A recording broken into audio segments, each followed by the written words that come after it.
Well, there are new questions being raised about a common antibiotic prescribed every day in doctors' offices and dentists' offices all across Georgia and all across the country. 11 Live senior investigative reporter Rebecca Lindstrom talked with two families who share what they say they were never told.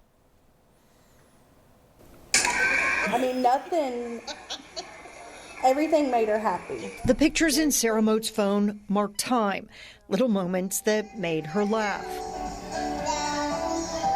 And others she'd rather forget. This is when we got into the hospital. She looks so tired. I mean, it's all she did was pretty much sleep for days. Moat's daughter, Elizabeth, was 3 when a doctor treated a small infection with a powerful antibiotic, Clindamycin. It was about 3 weeks later, she woke up, started having stomach pains. Stomach pains that led to days of severe discomfort and bloody diarrhea. She was never comfortable. Right. So she would go stiff and then trying to ball up to see if it'll help. It took 3 visits to the hospital to convince doctors this was more than food poisoning or a stomach bug. They came in and told us that she had tested positive for C. diff. Pretty much like it was killing her inside. C. diff is short for Clostridioides difficile. That's Christian Lillis. His mom died 9 days after taking the drug prescribed after a root canal. C. diff is a common bacteria in our gut, normally harmless, but antibiotics can throw off that balance, allowing it to flourish, sometimes with deadly results. Almost any kind of antibiotic can predispose you to a C. diff infection, but clindamycin is known to be one of the ones that you really do want to avoid. This 2023 study in the American Journal of Managed Care looked at 150,000 patients with C. diff and found clindamycin came with the greatest risk. According to Georgia Medicare claims, about half of its clindamycin prescriptions are written by dentists, but other doctors see it as an option for people allergic to penicillin, like Elizabeth. Clindamycin carries a black box warning. It's reserved for drugs that have potentially either extremely dangerous or lethal potential side effects. But Lila says his mom never saw that warning, and her dentist didn't say anything either. Never. The same for Moats. No warnings on it, no nothing. Just put it in a plastic bag and handed right on to me. And when problems started a week or 2 later, they weren't making the connection. I was like, how do you get it? And it did show up, clindamycin, and that's when I was like, she was just recently on an antibiotic, which was clindamycin. That's why Lillis started a nonprofit in his mother's name to encourage both doctors and the public to understand the risks and use antibiotics only when truly needed. Parents who bring a kid in with a runny nose and the doctor says, oh, I think it's just a cold, and they say, well, can I have something anyway? This is her now. Today we are playing t-ball. It took nearly 4 months for Sarah's little girl to again find her giggle. But the fear is still there. Every time she goes to the bathroom, she is checking to make sure there is no blood in her stool. She is terrified that something's about to happen. All right, we're joined now by senior investigative reporter Rebecca Lindstrom. Rebecca, thank you for being with us. Thank you for bringing the story to us. And this is not the first installment of your ongoing reporting on this antibiotic, right? That's right. The first time we did a story back in May, we really just wanted to introduce to people what is C. diff. A lot of people aren't even aware of it, even though more people die, according to the CDC, from C. diff than DUI accidents. So this isn't trivial when you think about it and these risks. And at that point in time, like that initial story was really about dentists prescribing it. Medicare claims that we analyzed show that half of all of the prescriptions that were written did come from dentists, and so there has been a focus within the dental community to address why maybe some are prescribing this antibiotic so often as opposed to other options. But we wanted to make sure that our viewers realize this wasn't just a dental procedure discussion, that there are people who are also being prescribed this medication for other infections that may range from little girls, as in Elizabeth's case, all the way up to, grown adults. And so this really is just sort of adding to that discussion. Because, most of the discussion takes place within the dental community, but that is certainly not the only place where this risk exists.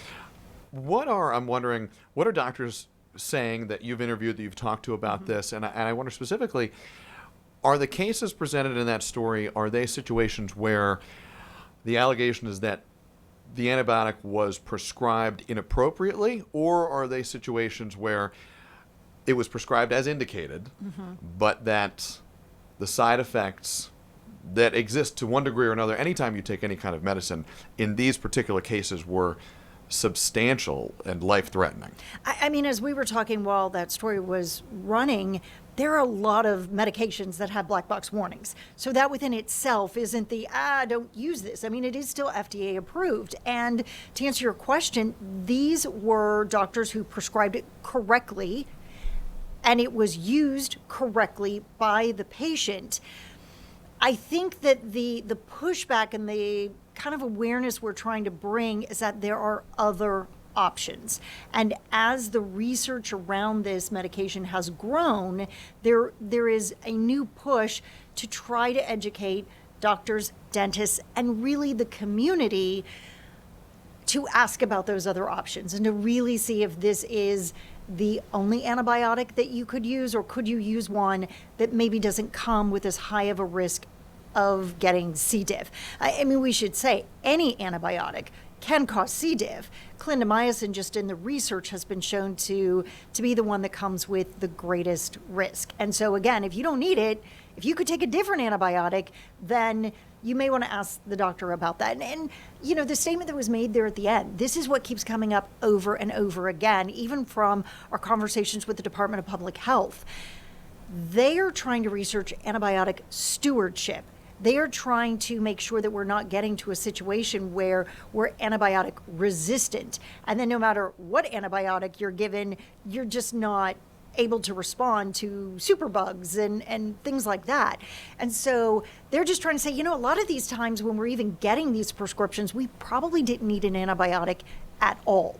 Because in the dental community, I think why there's been so much of a focus is that most of the time the prescription is given preventatively. You don't have a problem. You don't have an infection. Maybe you got a root canal and they just want to make sure you don't get an infection, so they give you this prescription. So you're taking it just to try to prevent something from maybe happening. What are the risks that it's trying to prevent? I mean, what I'd be curious about is, if you get that preventative medication, what is it supposed to be preventing me from getting? Is it a wide range of things, or? I mean, it's just, like to the root canal question, Sure. You just get some kind of pussy unhappy infection in the which you area don't of want. your mouth, which Sure. you don't want. But you could wait until you actually have signs and symptoms of an infection before you take the drug. So they're saying, why take a drug when you don't even have a problem? Wait until you have a problem, an early stage of a problem, before you take any antibiotic, certainly an antibiotic like this one. And some dentists have said, well, we write the prescription and we tell them, don't take it unless there's a problem. But people just feel like, well, I've got this prescription and I've gone through the steps to get it filled. Now it's sitting in my cupboard. So why wouldn't I take it? I don't want to waste the money. I don't want to waste the time. Why take the risk? And really the Department of Public Health is kind of saying, if at the advice of your doctor you can afford to wait a beat to see if you really need it, then do it. Wait that beat. Or don't get that prescription filled. If your dentist has said, wait until you have a problem. Like, really listen to that first part of the sentence and wait. And then if you're like, oh, this is really tender, I'm starting to get an infection, then take it. Who's got the biggest takeaway from this? Is it patients? Is it doctors? Is it dentists? Is it everybody? It's everybody. It's everybody. So the Department of Public Health has started surveying dentists about their prescription habits as it relates to this and other antibiotics, because this is significant. This is an issue that we're really trying to tackle, just so they can get a better understanding of how to form education around the issue. And they said now they're going to start doing more research to the state of Georgia has what's called the All Payers Claims Database, where they can just look at who's prescribing what, all kinds of things around healthcare, which it's all de-identified, so it's not your personal information that's out there, but it's allowing them to look at patterns. And up till now, DPH has only researched what dentists are doing. This is significant enough that starting this year, they're actually going to be going back to that database and looking at the patterns of all doctors. They want to know who's prescribing this, why are they prescribing this, and how do we improve the education around it. So that's what's happening in the medical community. But this really, I mean, we can do our part too. If the doctor says you don't need it, be willing to accept the answer is kind of what the medical community is saying. And again, if they give you that option to wait, then wait. And if they do prescribe clindamycin, maybe ask, is this really the antibiotic that I need?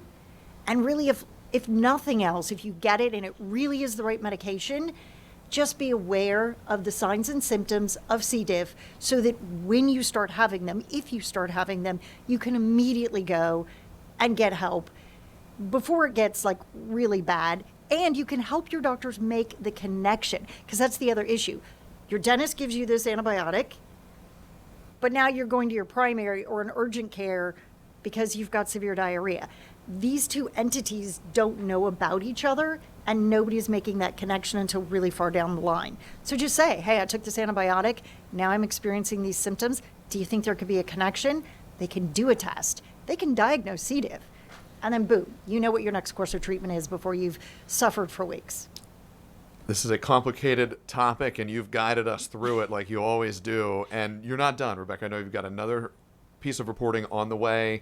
Can you give us an early look at what's on the way there and when we can be on the lookout for it? I can. We're really going to focus on this issue of the penicillin allergy, because that is the primary reason why doctors are turning to clindamycin as that antibiotic. Because if you're allergic to penicillin, that takes away a lot of other options. They just don't even want to prescribe it for you. But reports are showing that anywhere upward to 90% of people who think they're allergic to penicillin actually are not.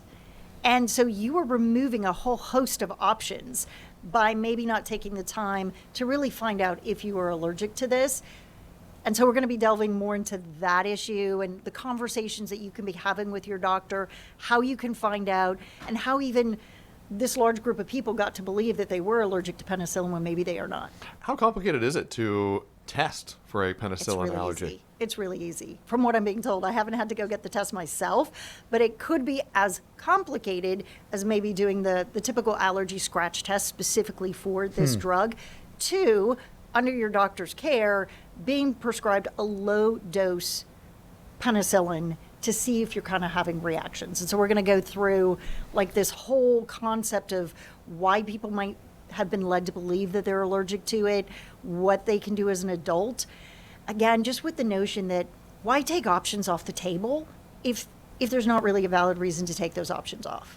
You know, when I was young, I got diagnosed with a penicillin allergy, so I'm going to be paying very close attention to this next story coming up. Rebecca, thank you as always. We really appreciate it. We're looking forward to your next installment of this ongoing reporting. Love to do it.